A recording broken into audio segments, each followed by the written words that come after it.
Hi everyone, my name's Kyle, and this is my presentation on Stanley Fish.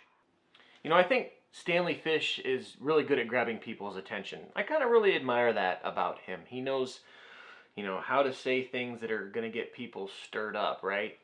And I think, myself and, a lot of academics included can learn something from that, because we all want to be heard, right?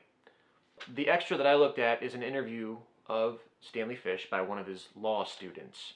And they kind of just talk about a lot of his interests. In the interview, in this extra, the law student asks Stanley Fish about him being a guest columnist for the New York Times. And Fish jokingly says, "You write a weekly column for the New York Times. I'm wondering if you could say a little bit about what your role is there."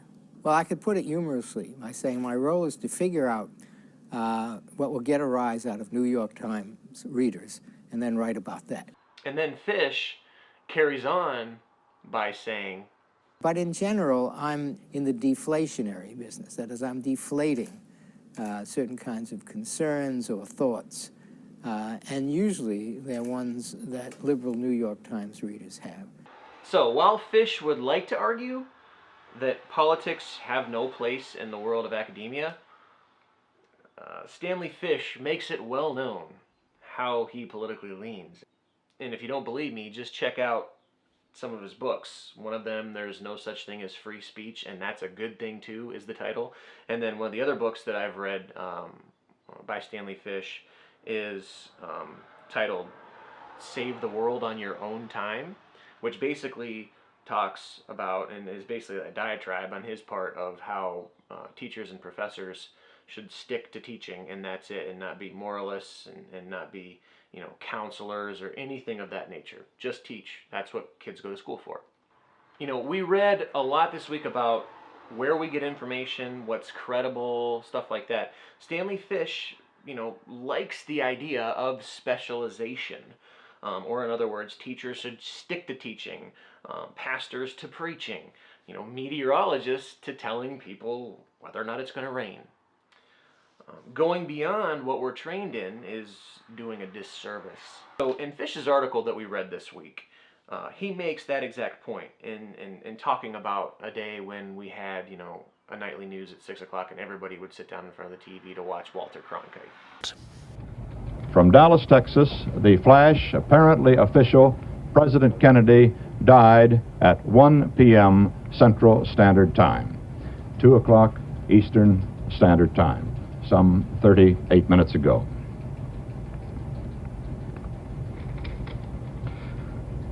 So Stanley Fish says, when Walter Cronkite was the longtime anchor at CBS, he was known as the most trusted man in America. And when he signed off by saying, "And that's the way it is," everyone believed him. In a brave new world of the internet where authority is evenly distributed to everyone with a voice or a podcast, no one believes anybody, or everyone believes anybody. So Richard Weaver talks about this as well, and language is sermonic. Weaver alleges that rhetoricians who amplify messages aren't misleading the public. That's actually what they have to do to sometimes catch people's attention. And while I completely agree with that, Weaver was, wrote this during a time where we did have just, 3 major networks and newscasts, and that's where we got all of our information, right? So we could get away with that. But now that we live in a world where everyone has a voice, a lot of things are being amplified, especially online, right?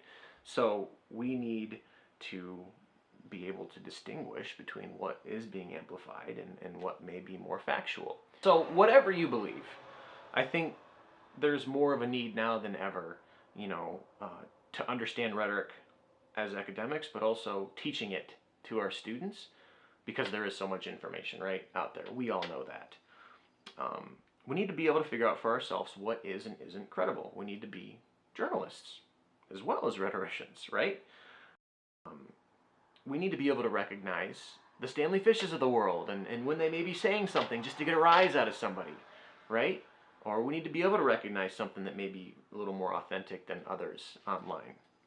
There's no shortage of opinions, that's for sure, and it's up to us as educators to make sure that we ourselves and our students, don't fall victim fake news.